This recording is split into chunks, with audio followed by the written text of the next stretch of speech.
Rajini sir வந்து மேடைக்கு வந்து பேசினா ஒரு இதுக்காக சூப்பர். அதாவது நான் இங்கே வந்து உடனே சொன்னாங்க நீங்கள் பேசணும், நீங்கள் வந்து நான் சொல்லுவேன் என்ன பேசுறதுக்கு இந்த இடத்துல வந்து பேசணும் சொன்னால் நம்ம கொஞ்சம் ப்ரிப்பேர் பண்ணணும், நம்ம வந்து எதாவது யோசிக்கணும், ஒன்றும் கிடையாது என்ன பேசுறது. அதை அவங்க சொன்னாங்க இல்லை நீங்கள் பேசுங்க, கைதட்டுறதுக்கு அவங்க ரெடியாக இருப்பாங்க அப்படியே சொன்னாங்க.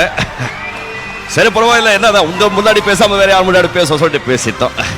ஸோ ஜோக்ஸ் அப்பார்ட், ரொம்ப சந்தோஷம் உங்க எல்லாரும் முன்னாலே இந்த விருது வாங்கினதுல ரொம்ப சந்தோஷம். இங்க வருகை தந்திருக்கும் என்னுடைய ஃபேன்ஸ், அப்புறம் கொலீக்ஸ், பெரியோர்களே, தாய்மார்களே, என்னை வாழ வைக்கும் தெய்வங்களான தமிழ் மக்கள்,